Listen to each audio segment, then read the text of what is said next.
Entonces, como decíamos, vamos a continuar con los aspectos de la clase, cómo la dieta afecta a la materia grasa láctea.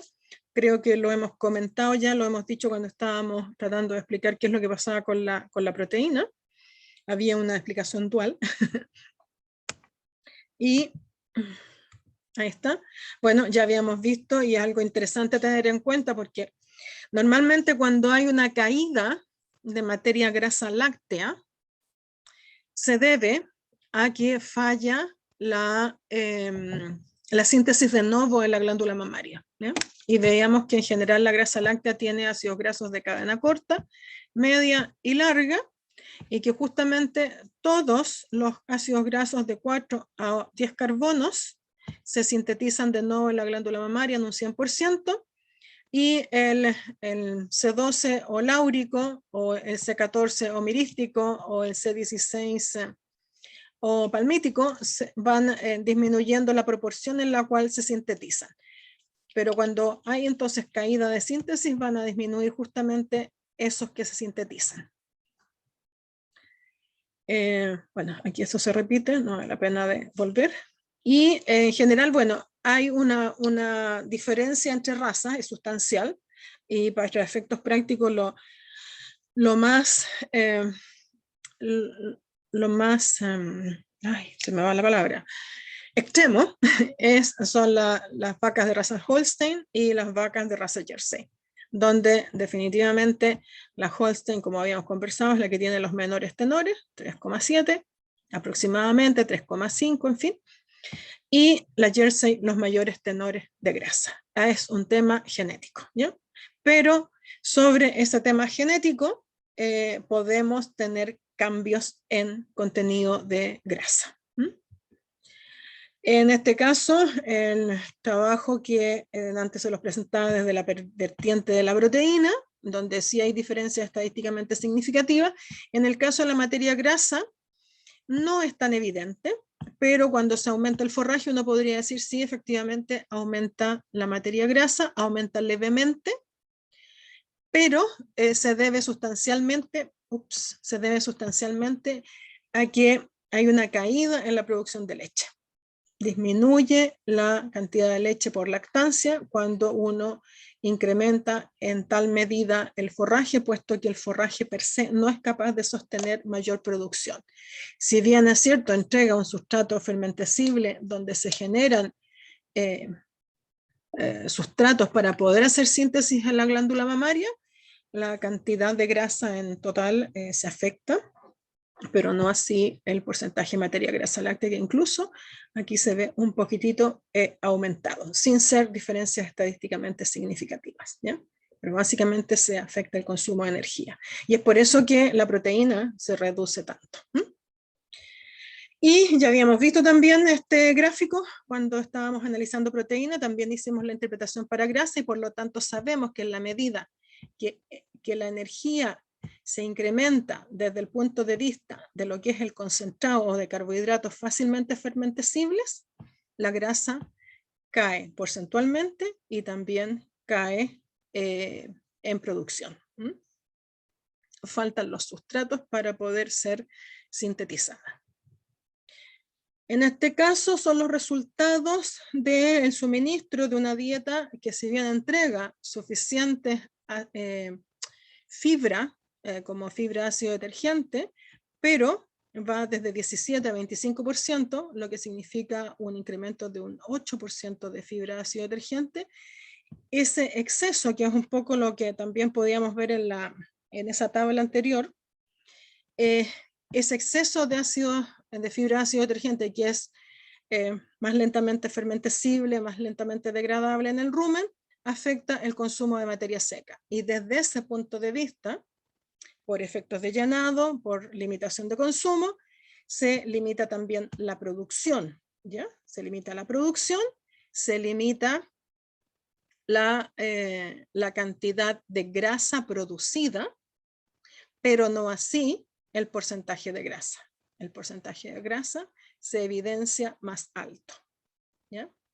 Entonces, la fibra, la presencia de la fibra y la fermentabilidad de la fibra permite tener sustrato para sintetizar grasa, pero no necesariamente la energía que genera esa dieta permite sostener producción, ¿ya?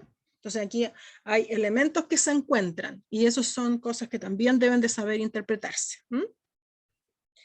Y al igual como veíamos delante, la otra gráfica donde la proteína respondía positivamente y linealmente al alza frente al consumo de almidón, en el caso de la incorporación de almidón en la dieta, vemos exactamente lo contrario, una disminución directamente proporcional o relativamente proporcional al consumo de almidón.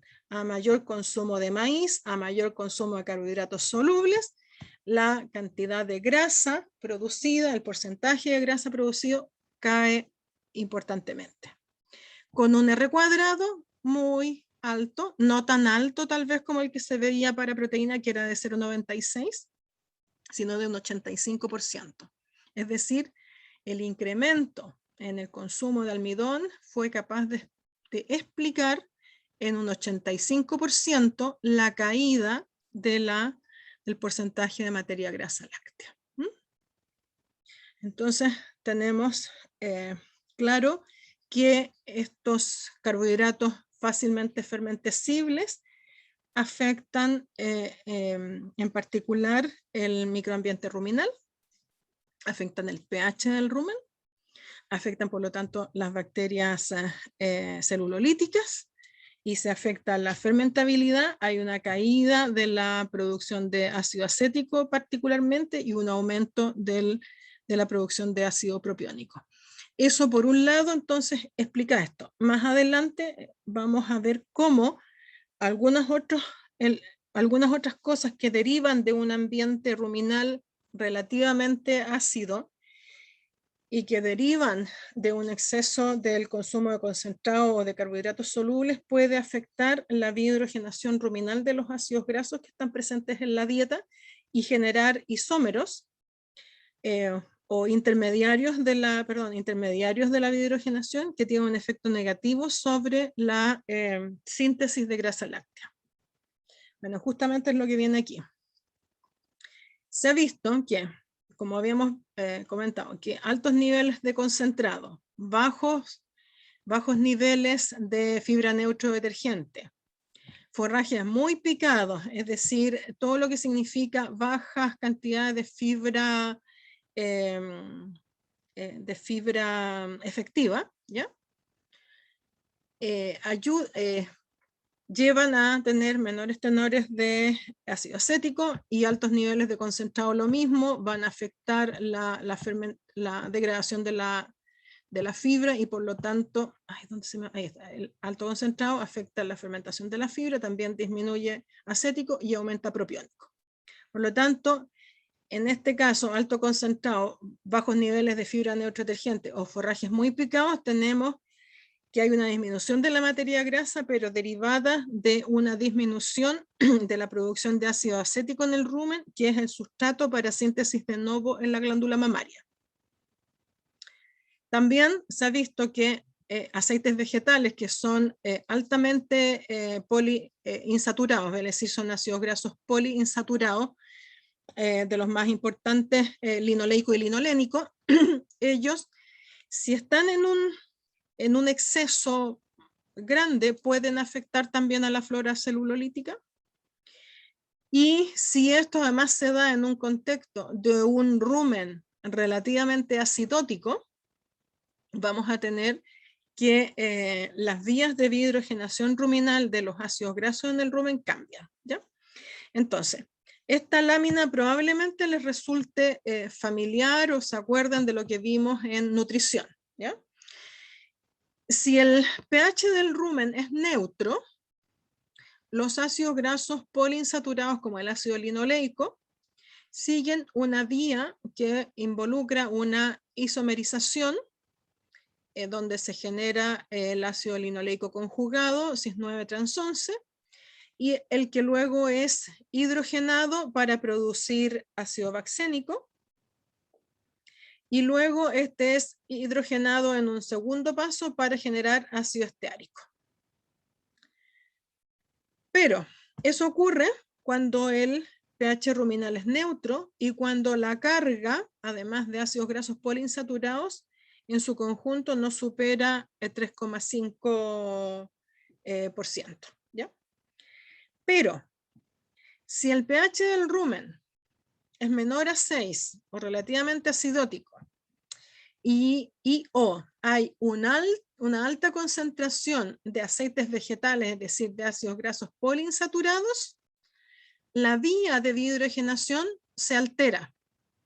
Ya no son las mismas bacterias las que actúan y en vez de isomerizar el ácido linoleico a ácido ruménico, cis-9 trans 11 18 carbono, que es el famoso CLA o ácido ruménico, este es isomerizado en el carbono en el carbono 9, perdón, y en vez de generar cis-9 trans 11 se genera trans 10 cis-12, que es otro isómero del linoleico conjugado.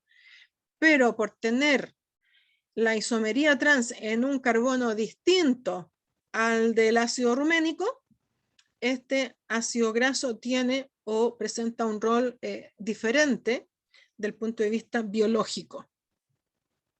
Este ácido graso puede biohidrogenarse, puede reducirse, hidrogenarse a trans 10, a 18,1 trans 10, y eventualmente biohidrogenarse a ácido esteárico. Pero normalmente lo que ocurre cuando se da esta vía de un rumen más bien acidótico, esta biohidrogenación se da de manera incompleta, ¿ya?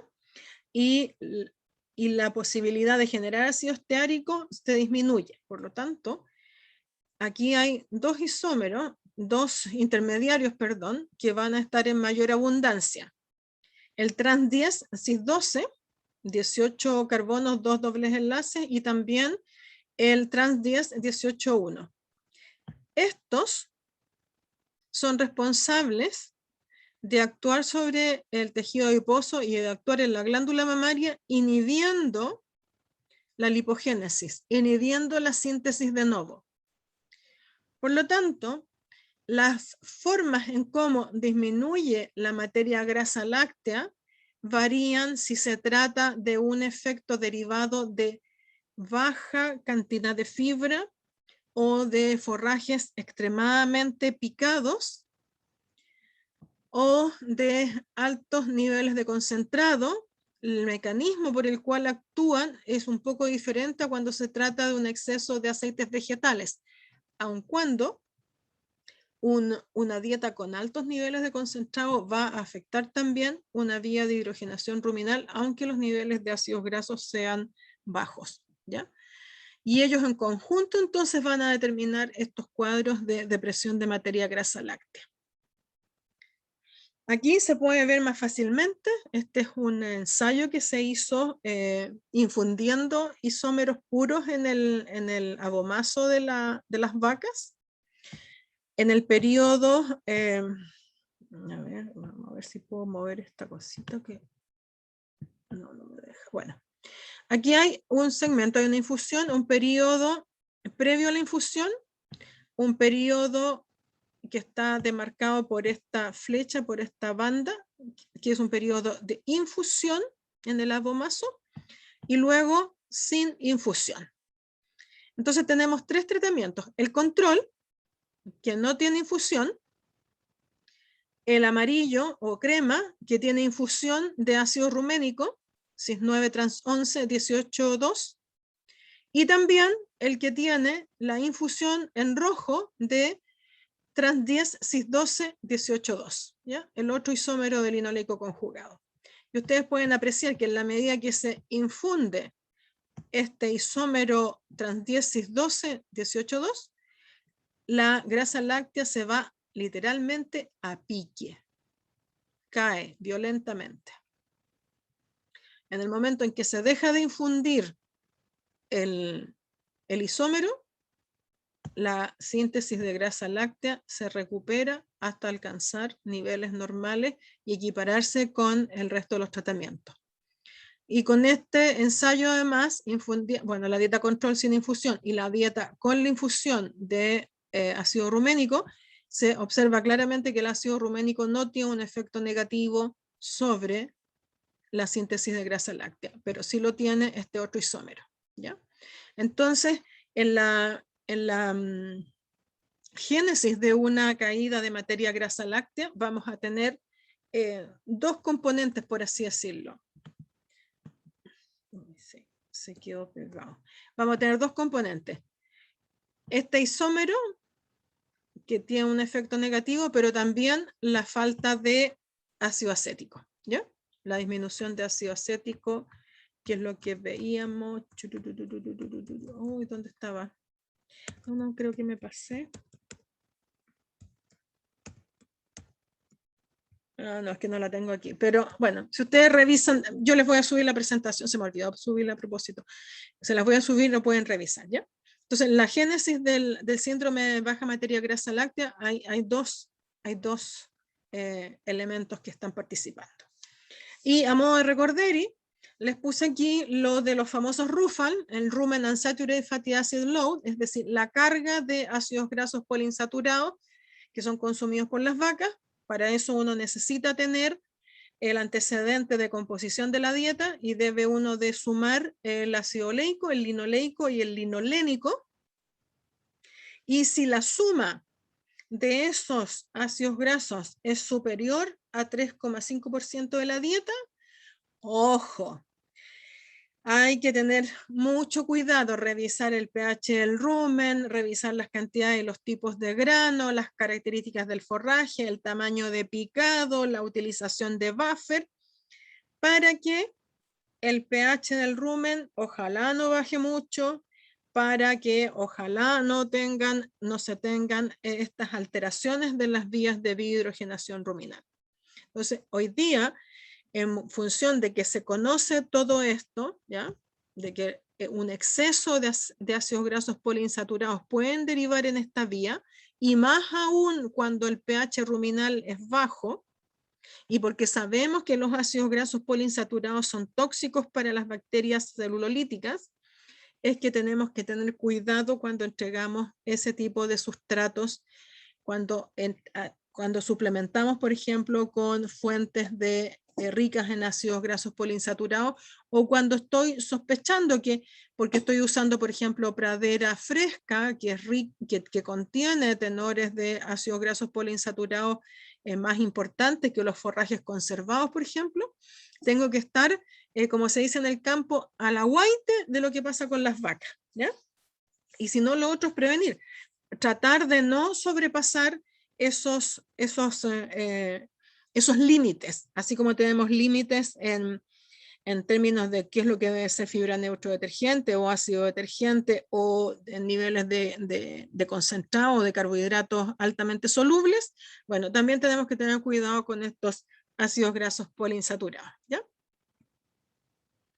En el caso de este ensayo, donde se hicieron varios análisis y donde se evaluaba la suplementación de grasa y de proteína no degradable en rumen, si vamos a la parte grasa, la suplementación, control y 2,7% de suplementación, vemos que en el caso de las vacas Holstein hubo un impacto negativo sobre el porcentaje de grasa de la leche.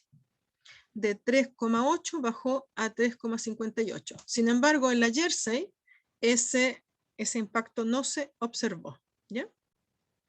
Entonces aquí va a depender de la cantidad, pero también depende del tipo de grasa que se suministra. Probablemente, yo no me acuerdo en este momento, esta grasa resistente tiene que haber tenido mayor cantidad de ácidos grasos poliinsaturados y afectó entonces la síntesis de grasa de las vacas. Si vamos a lo que fueron los ácidos grasos que se observaron o que se evaluaron, se puede apreciar que, por ejemplo, ácido mirístico disminuyó en la Holstein, en la Jersey también, por efecto de la suplementación de la grasa.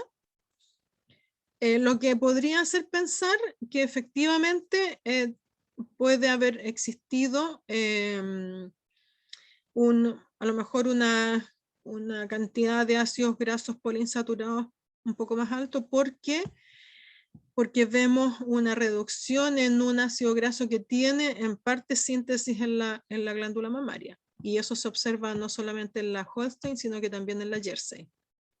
Para C16 palmítico no se observaron diferencias, pero para esteárico sí se observaron diferencias con un aumento del ácido esteárico y un aumento del ácido oleico, importante, ya prácticamente 6 puntos para Holstein y unos 4, casi 5 puntos para Jersey.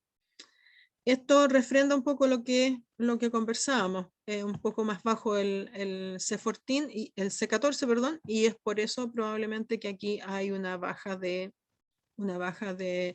grasa, porque bajó la síntesis derivado de los niveles altos de poliinsaturados. ¿Ya? Entonces, podemos entender que la grasa láctea es el componente lácteo más sensible a la dieta. Es muy sensible al aporte de fibra, al aporte de concentrado, aporte de fibra efectiva, que involucra cantidad y características físicas de la fibra, el aporte de concentrado y también el tipo de grasa o la cantidad de grasa presente en la dieta. Ahora, además de afectar la cantidad de grasa láctea, lo que se puede hacer o lo que tiene consecuencias también sobre esa grasa láctea es la composición de la grasa, ¿ya? Los ácidos grasos de esa leche pueden cambiar. Entonces aquí tenemos algunos de los principales ácidos grasos que están presentes en la leche de vaca. Butírico, 4 carbonos, caproico, si no me equivoco, 6, caprílico 8, cáprico 10, láurico 12, mirístico 14, palmítico 16, esteárico 18 carbonos, ¿ya? ¿Cuáles son los que se sintetizan en la glándula mamaria? Butírico, caproico, caprílico, cáprico. Todos se sintetizan en la glándula mamaria. Láurico parte, mirístico una parte, palmítico una parte menor. Esteárico, oleico, linoleico, linolénico vienen todos de la dieta y o de reservas corporales. Entonces, aquí es donde es interesante ver que la composición de grasa láctea puede variar dependiendo de la etapa de la lactancia y también dependiendo de la alimentación de la vaca.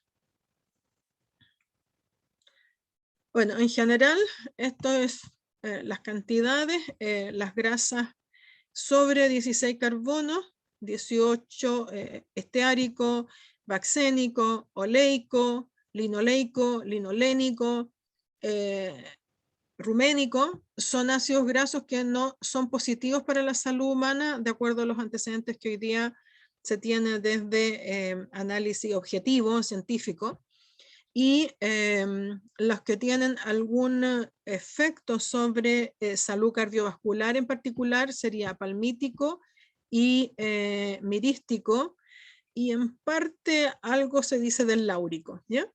Pero todos aquellos ácidos grasos de cadena corta, butírico, cáprico, caprílico, caproico, todos esos chicos son neutros, son positivos. Es más, el ácido butírico tal vez es uno de los primeros ácidos grasos a los cuales se le identificó alguna actividad funcional. Tiene actividad bacteriostática, bactericida, viricida, en fin. Y es producido en la glándula mamaria de la vaca, de los rumiantes, pero ojo, también se produce en el tracto gastrointestinal posterior de distintos individuos, incluidos los humanos, ¿ya? Entonces, hay cambios en la concentración de los ácidos grasos individuales a lo largo de la lactancia. ¿Por qué? ¿Por qué puede ser esto? Dijimos que la grasa láctea está compuesta tanto por ácidos grasos de de la síntesis propia, pero también por ácidos grasos que vienen desde la dieta y desde reservas corporales. ¿Qué pasa al inicio de la lactancia?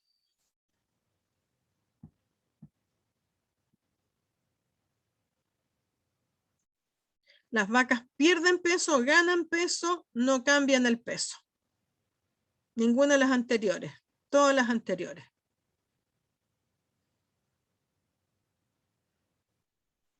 Aquí el chat, alguien, ok. Pierden peso, muy bien, exactamente, pierden peso. Y como pierden peso, ¿qué peso pierden principalmente? ¿Pierden músculo o pierden grasa?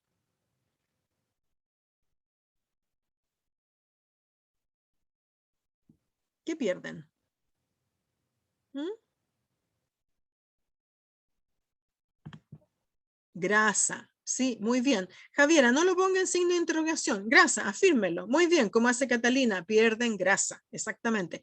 Y eso es lo que pierden en condición corporal, ¿ya? Lo que uno evalúa al evaluar condición corporal, evalúa la cantidad de grasa de reserva.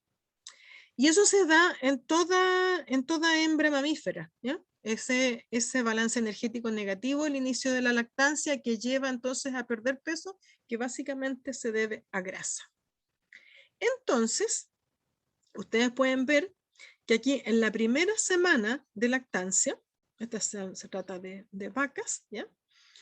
Y que los autores evaluaron la composición de la grasa láctea la primera semana, la cuarta semana, la octava y la 12ª semana de lactancia de las vacas, manteniendo la misma alimentación. Aquí no había cambios en términos de alimentación, ¿ya? Habían cambios en el apetito de las vacas, pero no en la dieta, ¿ya? Y se puede ver perfectamente que en la primera semana había relativamente una buena cantidad de butírico, cáprico, caproico, no, cáprico, caprílico, caproico, ya. Poco de láurico, un poquito más de mirístico, palmítico y mucho esteárico y oleico. A la cuarta semana baja un poquito el butírico, pero todos los otros de cadena cortita y media van aumentando y esteárico y oleico van bajando, y en la medida que van avanzando las semanas, los ácidos grasos, como quien dice, se van equiparando, y lo que son ácidos grasos de cadena corta y media van aumentando y los ácidos grasos de cadena larga van disminuyendo. ¿De dónde? Y esto refleja entonces el aporte de la dieta, pero principalmente el aporte de reservas corporales, ¿ya? En general, la grasa en la reserva corporal está en la forma de esteárico, ¿ya? Y puede ser desaturado a oleico. Entonces, si las vacas empiezan a perder su condición corporal y empiezan a liberar grasa desde sus reservas, es lógico que haya un aporte o un nivel de estos ácidos grasos importantes y en supremacía en relación al resto. En la medida que las semanas de la lactancia van avanzando y la vaca va entrando en un balance energético más positivo, las reservas corporales empiezan a disminuir su proceso, su transporte y su contribución a la grasa láctea, donde entonces la glándula mamaria hace su trabajo y es capaz de aportar con su síntesis, y por lo tanto de las 12 semanas en adelante básicamente tenemos aquí una mezcla de ácidos grasos que son sintetizados en la glándula mamaria y una buena parte también de los que son absorbidos directamente desde la dieta. Y aquí ya a estas alturas prácticamente hay poco contribución de reservas corporales, ¿ya? Entonces es por eso que la composición de la grasa láctea cambia a lo largo de la lactancia, porque tiene que ver con esta movilización de reservas corporales. Entonces, cuando uno hace, por ejemplo, un ensayo de alimentación de vacas lecheras y quiere ver cómo una fuente cualquiera de alimento modifica la grasa láctea, uno no lo hace antes de que la vaca entre en balance energético positivo. ¿Por qué? Porque el efecto va a estar confundido con la remoción de reservas corporales. Entonces uno espera a que la vaca esté en balance energético positivo y ahí le pone la dieta, le pone el ingrediente o la fuente que quiere evaluar para saber qué tanto impacto puede tener o no sobre la composición de la grasa láctea. ¿Por qué? Porque es importante. La gente hoy día busca que en sus alimentos tener ojalá ácidos grasos o nutrientes que además de darle la nutrición como tal, le aporten algo más, ¿ya? Que sean saludables, ¿ya? Y ahí es donde justamente se hace un trabajo interesante para poder mejorar el contenido de grasa láctea. Aquí en este caso lo que se muestra son dos gráficos y se toman vacas de raza Holstein y vacas de raza Jersey para evaluar los cambios en el perfil de ácidos grasos respecto del control, que sería 0, ¿ya? La línea en 0, al aumentar la grasa dietaria. Y un tratamiento le agrega un 0.25%, la otra un 0.50 y la otra un 0.75. En la medida que se incorporan estos aceites, porque eran básicamente aceites, perdón, se reducen los ácidos grasos de cadena relativamente corta y algunos de la cadena media. Y vemos que C6, C8, cáprico, caprílico, caproico, C10, láurico, C12, mirístico, C14, disminuyen por efecto de la incorporación de esta fuente de grasa. Y en la medida que la cantidad de grasa era mayor, la disminución de algunos ácidos grasos también era mayor. El hecho que aquí se reduzca este tipo de ácido graso significa que esta grasa tuvo un impacto sobre la síntesis de novo. ¿Ya? Aquí cayó la síntesis propia de la glándula mamaria y lo que está apareciendo en la grasa láctea más bien es lo que se está suplementando. Y lo que se estaba suplementando aquí ciertamente era algo de ácido esteárico, pero da cuenta de que había, por ejemplo, ácido oleico, ¿ya? Entonces, ojo, cuando uno suplementa, uno puede tener un impacto y puede tener un impacto en distintos tipos de ácidos grasos y por eso no es lo mismo sencillamente decir suplemento con grasa, suplemento con aceite, suplemento con esto, porque no porque son aceites, el efecto de un aceite es igual al de otro aceite.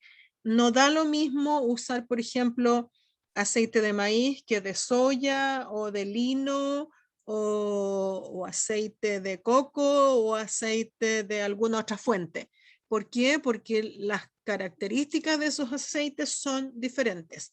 Y además, ojo, que esto debe de cruzarse con alguna de las condiciones ruminales. Pero lo interesante, lo importante de esta diapositiva es que eventualmente podemos afectar la síntesis de novo. ¿Y por qué? ¿Cómo lo interpretamos? En base a lo que vimos delante, ¿ya?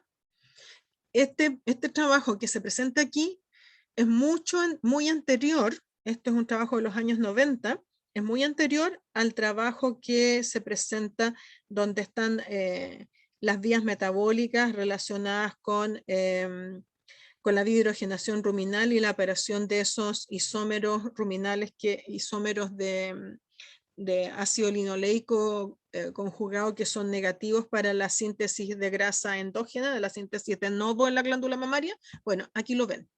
Aquí hubo claramente una caída de la síntesis de novo.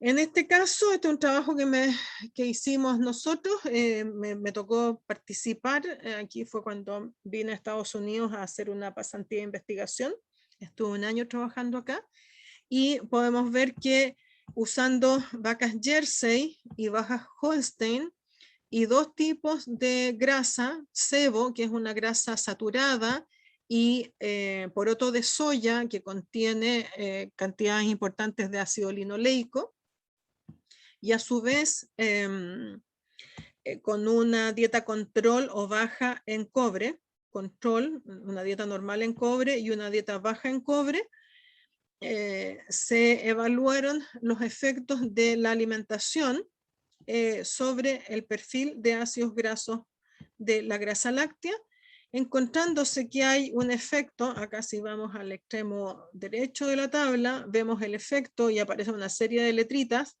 B es de Breed, es decir, había un efecto en todos los lados donde aparece la B, es que hay un efecto de la raza,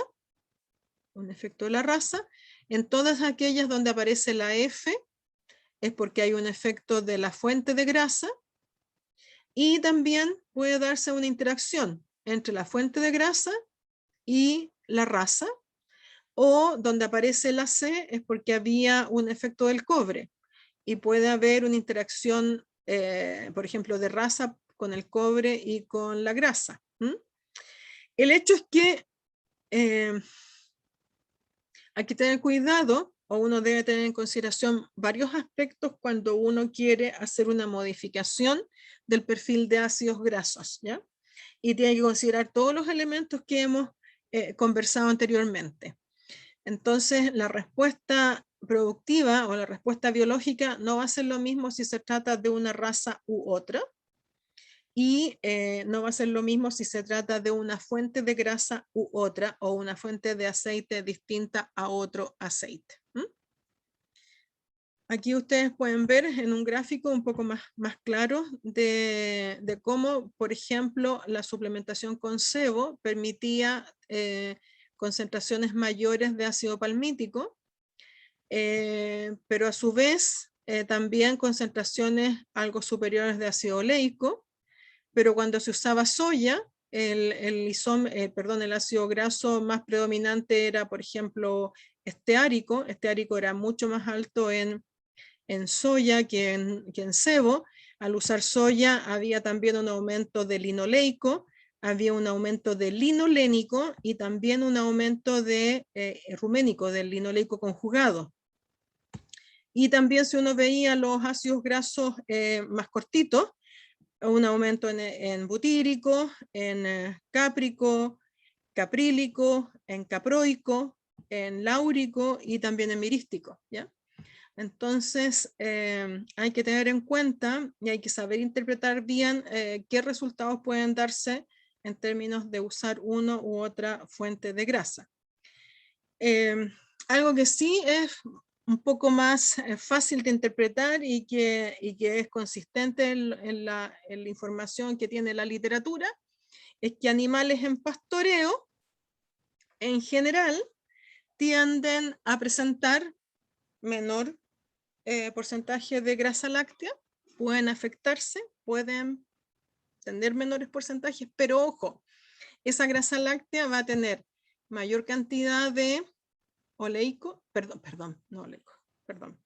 de linoleico, 18,2, de linoleico conjugado o ruménico, 18,2,9 trans 11, y también de linolénico, C18,3. Este es otro trabajo publicado por Chiliar, donde en negritas, acá en la parte más izquierda, es cuando el animal o las vacas estuvieron recibiendo su dieta en corral, en el comedero, se les ofrecía la dieta estándar, y a partir del día 0 salen a pastoreo, y fueron entonces evaluadas en términos productivos y de concentración de la concentración de los distintos ácidos grasos presentes en esa leche, y se puede apreciar que en la medida que las vacas están pastoreando y consumen directamente los ácidos grasos poliinsaturados desde la pradera, son capaces entonces de tener tenores de ácidos grasos poliinsaturados y de ácido ruménico en su grasa láctea. ¿Por qué? Porque el rumen no es capaz de biohidrogenar todo lo que consumen. Pero simultáneamente pueden que tengan tenores de grasa un poquitito menores, ¿ya? Ahí va a depender un poco de la madurez del forraje y también eventualmente de algún otro ingrediente que uno le esté ofreciendo a las vacas. Pero lo interesante es que en general animales a pastoreo tienden a presentar, ya sea animales de carne o de leche, ¿ya?, a presentar una mayor concentración de ácidos grasos poliinsaturados y en particular de este famoso ácido linoleico conjugado o ácido ruménico, el C18,2 cis9 trans 11, ¿ya? ¿Por qué? Porque se le reconocen roles funcionales, roles anticancerígenos, roles anticarcinogénicos principalmente. Otras evaluaciones que se han hecho es, por ejemplo, con aceite de pescado, la incorporación o no de aceite de pescado en 0, 1, 2 o 3%, y cómo la incorporación del aceite de pescado prácticamente eleva la mayoría de los ácidos grasos presentes en la grasa láctea, disminuyendo ostensiblemente en la medida que aumenta la cantidad de incorporación de aceite de pescado, disminuye, por ejemplo, esteárico, disminuye algo, aquí hay una respuesta cuadrática, ¿ya?, a la suplementación en vaccénico, ¿ya?, en 18,1 trans 11, 0 al aumentar, al poner 1% aumento, un poquitito más con 2%, pero si uno pasa 2% hacia arriba, se produce una caída. Lo mismo se observa en linoleico conjugado, ¿ya?, en C18,2 cis9 trans 11, con 0 hay un valor, con un 1% aumenta un poquito más, pero después empieza a caer y con 3% cae un poco más. Es factible, sí, de transferir algunos ácidos grasos de cadena más larga, como EPA y DHA, y que estén presentes en la grasa láctea. Entonces, no todas las respuestas son de la misma manera, no necesariamente hay una respuesta lineal a la incorporación de aceites. Aquí hay un tema complejo donde hay de alguna forma interacción entre lo que ocurre en el rumen y lo que ocurre en la glándula mamaria también, en fin. Pero lo interesante es que ustedes pueden tener la posibilidad de manipular o de manejar esa composición de grasa láctea. Y a modo de resumen, bueno, aquí hay algunas cosas de cómo eventualmente algunos factores de manejo que los hemos revisado pueden afectar la grasa láctea, ya sea aumentarla o disminuirla, y cómo la proteína láctea, que es tan difícil de manejar desde el punto de vista de la dieta, pudiera afectarse. Más que aumentar la proteína láctea vía dieta, es más fácil afectarla negativamente. En general, el mensaje es que la proteína láctea, la mejor forma de poder mejorarla es vía genética, vía teniendo en consideración, por ejemplo, algunos aspectos cuando se seleccionan los toros para hacer inseminación artificial. Lo mismo que acá, lo vamos a dejar, después ustedes lo pueden revisar. Prácticas de manejo, pero es respecto a lo que hemos estado conversando. Ahora, antes de seguir, quería de todas formas tomar algo de lo que son los alimentos funcionales. Tenemos tiempo, así es que no es muy largo, pero creo que es interesante e importante. El doctor Oltra habló de esto y algo comentó cuando él hizo su clase a inicios de semestre, y es el tema de los alimentos funcionales. Y alimentos funcionales corresponden a aquellos que pueden proveer un efecto benéfico para la salud, además del aporte nutritivo y los nutrientes tradicionales que contiene. Y ahí me gusta citar a Hipócrates, que dice que la comida sea tu alimento y el alimento tu medicina. Ya en tiempos tan pretéritos como en los que existió 400 años antes de Cristo, ya se tenía el concepto de que el alimento podía no solamente contribuir con nutrientes, sino que también podía ayudar a la salud del individuo. Y en este caso prácticamente a mejorar al individuo, porque Hipócrates se refiere al alimento como una medicina. Ahora, alimentos funcionales entonces van a ser eso, y la leche, interesantemente, es un alimento funcional, y es el primer alimento funcional reconocido como tal en esta historia, en el devenir de lo que significan los alimentos funcionales. Y fueron unos japoneses los que en los años 80 definen el concepto de alimento funcional, y el primer alimento funcional descrito como tal fue el yogur. Pero hay ¿cómo decirlo? Hay esta suerte de tradición que se pasa verbalmente de generación en generación, donde se saben cosas de la leche que dan cuenta justamente de ese rol funcional, y un rol funcional que hoy día se reconoce y se puede identificar científicamente. Y está en esa tradición oral que dice, no duerme bien en la noche, no se preocupe, tómese un vasito de leche tibia y va a ver cómo va a dormir de bien. Eso es una tradición o una comunicación de tradiciones y de conocimiento empírico, que la gente se daba cuenta que si dormía mal y tomaba leche, dormía mejor. Bueno, eso hoy día está demostrado. La leche tiene, en el momento en que se digiere, en particular pueden ser péptidos derivados de la caseína, pero también de algunas de las proteínas del suero.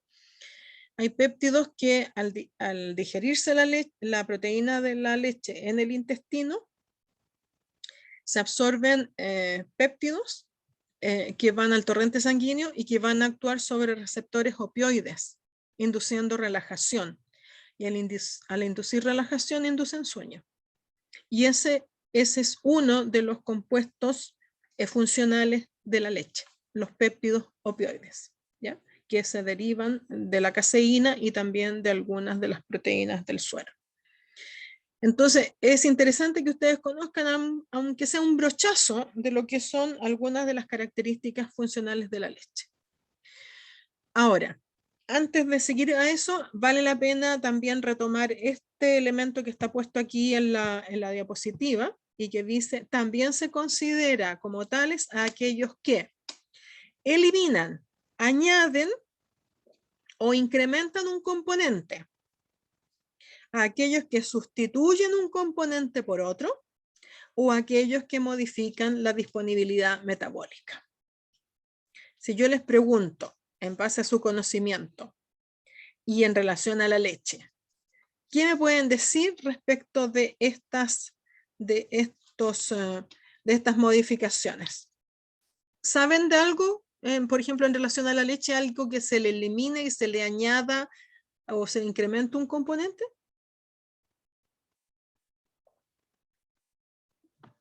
Sé que en algunos casos se le añade la lactasa para la enzima para romper la lactosa. Ya, pero en ese caso sería más bien modificar la disponibilidad metabólica, pero es correcto.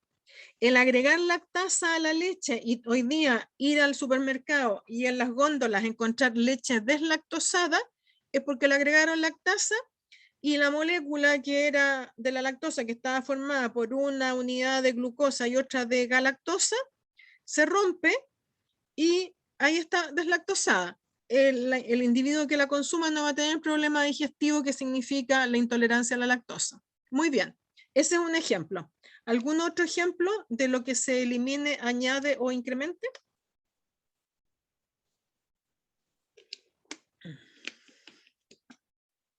De antes les conversaba, ¿qué pasa con la grasa láctea? La grasa láctea yo la puedo retirar completamente de la leche a través de una centrifugación y luego reestandarizo. Le pongo tal cantidad para que sea una leche entera, 3, y algo, una leche semidescremada 2,7% o una leche descremada. ¿Es o no es un alimento funcional considerando esta definición? Sí es. Sí, ¿no es cierto? Entonces, desde ese punto de vista, justamente la leche es un alimento al que se le puede extraer un componente, yes, grasa. ¿Es un alimento al que se le puede modificar algún componente? Sí, la lactosa. Y en el caso de quesos o de leches fermentadas, la generación o el cambio o la fermentación, la alteración de la proteína con la generación de péptidos activos por acción de los inóculos que se utilizan para elaborar los quesos y para elaborar las leches fermentadas o los yogures, ¿ya? Generando péptidos activos que tienen distintos roles. Unos son péptidos opioides y otros pueden ser péptidos hipotensores, es decir, reducir la presión arterial en individuos con alta presión arterial, debido a un mecanismo particular de inhibición de la enzima convertidora de la angiotensina 1 en angiotensina 2. ¿Se acuerdan de fisiología? Del riñón. No hace mucho que ustedes hicieron fisiología, ¿no?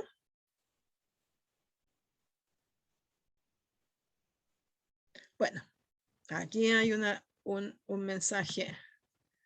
Ok, muy bien, ya. Gracias, Javiera. Entonces, ahí tendríamos algunos alimentos a los cuales le modificamos componentes. La lactosa se desdobla en glucósica lactosa por acción de la lactasa, y las proteínas de quesos y de leche fermentada derivada de la acción de los microorganismos que se usan como fermentos, como inóculos para generar el producto, se generan péptidos activos o bioactivos, como se les llama. Y también están aquellas a las que se le puede agregar algo. Y pueden ser leches enriquecidas con vitamina B, enriquecidas con calcio, enriquecidas con ácidos grasos omega 3 como el EPA y el DHA. Y claramente todas esas leches ustedes las encuentran hoy día en la góndola de los supermercados. Entonces, desde ese punto de vista, la leche es también un alimento funcional. Ahora, ahí sí. Aquí tenemos en esta diapositiva una síntesis bien global de lo que hoy día se reconocen como componentes funcionales de la leche. Y vamos a tener componentes funcionales de la leche a nivel de la grasa, a nivel de la proteína, a nivel de los minerales, de los carbohidratos. Y el hecho de que muchas de las leches se generen como leches fermentadas, contengan microorganismos que son microorganismos probióticos que el individuo al consumirlas obtiene a su vez el probiótico, ¿ya? Entonces, en lo que respecta a la grasa láctea puede tener ácido ruménico o ácido linoleico conjugado, C18, 18 carbonos, 2 dobles enlaces, cis9 trans 11, ¿ya? El famoso ácido ruménico. El ácido baxénico, que son 18 carbonos, un doble enlace con la isomería trans en el carbono 11. El ácido butírico, un ácido graso de 4 carbonos. Y ácidos grasos de cadena larga y poliinsaturados que en general aumentan en alimentación a pastoreo. Y que hoy día se sabe que todos estos ácidos grasos que les he mencionado tienen importancia funcional, ¿ya? En las proteínas tenemos la caseína, las proteínas del suero, el glicomacropéptido, y estas tres tipos de proteína tienen la posibilidad de generar péptidos bioactivos en los procesos de digestión y también en los procesos de fermentación, ya sea de leches fermentadas o en el caso de la caseína en la elaboración de quesos y de quesos que sufren a su vez un proceso fermentativo. Ustedes se dan cuenta que en los quesos hay una innumerable cantidad distinta de quesos elaborados además no solamente con leche de vaca, sino que también con leches de otras especies, pero aunque sea de leche de vaca, hay recetas diferentes, con inóculos diferentes, con formas de prepararla distintas en distintos lugares del mundo, incluso en distintos lugares del país. Eso da la posibilidad de que entonces se generen estos famosos péptidos bioactivos que van a ir a actuar o en receptores opioides, induciendo relajación, o en una gran mayoría péptidos hipotensores, que lo que hacen es inhibir, son péptidos inhibidores de la enzima convertidora en angiotensina 1 a angiotensina 2. Y por lo tanto, al no existir la angiotensina 2, no se genera la aldosterona y por lo tanto no hay retención de agua por el riñón y se permite la eliminación de electrolitos y de agua por el riñón, con lo que se consigue como consecuencia reducir la presión arterial de aquellos individuos que consumen ese tipo de leches fermentadas o de productos que contienen estos péptidos bioactivos. Entre las proteínas del suero también hay una proteína en particular, la lactoferrina, que es capaz de quelar el hierro y que tiene un rol antimicrobiano. El famoso glicomacropéptido, que es también un agente, un compuesto que es antimicrobiano, que atrapa toxinas, que tiene un rol prebiótico, es decir, que favorece el crecimiento de ciertos microorganismos positivos para el organismo de los individuos, y también se le define un rol inmunomodulador. Desde el punto de vista de los minerales, hay estudios que dan cuenta que el calcio en dietas a base de productos lácteos permite la pérdida de peso. En el caso de los carbohidratos, la presencia de algunos oligosacáridos, que también a su vez se convierten en prebióticos para ciertos microorganismos del tracto gastrointestinal de los individuos que consumen las leches. Y en leches fermentadas, en los probióticos que están presentes en ellas, que en algunos casos son bacterias del tipo bífido o lactobacillus o lactococcus, que al generar el proceso fermentativo de la leche y al multiplicarse en ella, el individuo que consume esas leches además consume el microorganismo y ellos se constituyen en probióticos para el individuo que las consume. Y en la membrana del glóbulo de la grasa láctea, yo les comentaba, esta es una foto harto más bonita de lo que les había mostrado antes, acá en la célula alveolar, ya se produce la síntesis y la liberación de glóbulos de grasa. Tenemos aquí el glóbulo de grasa entonces recubierto en parte por las capas que tienen que ver del retículo endotelial liso, y también parte de las capas de la membrana del alvéolo mamario. Y eso entonces forma de alguna manera este glóbulo de grasa láctea. Y en la membrana, en estas membranas hay distintos ácidos grasos, glicerofosfolípidos, esfingolípidos,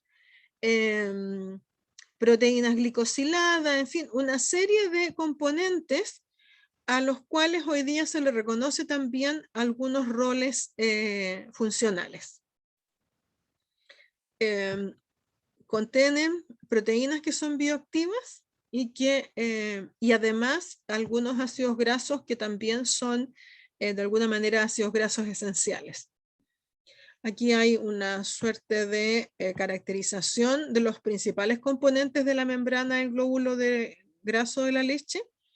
El 62% de los lípidos corresponden a triglicéridos, pero entre un 26 y a un 31% corresponden a fosfolípidos.